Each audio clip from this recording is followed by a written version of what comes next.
Hi friends! Thanks for tuning in. If you like this video, please give it a like, comment below, and take a moment to subscribe to our channel. Welcome to downtown Houston, Texas. Houston is the largest city in Texas and the fourth largest city in the United States.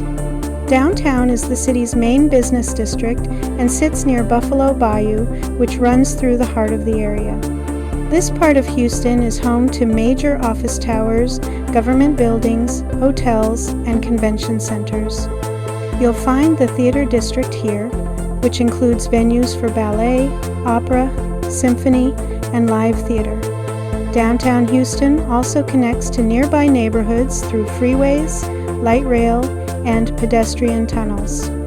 The city is known for its strong ties to the energy industry, aerospace, shipping, and medical research. Thank you very much. Houston was founded in 1836 and named after Sam Houston, a key figure in Texas history. Today, downtown continues to grow with new development, housing, and public spaces. Thank you for joining us on this tour of Houston, Texas.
Thank you very much.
Thanks for watching!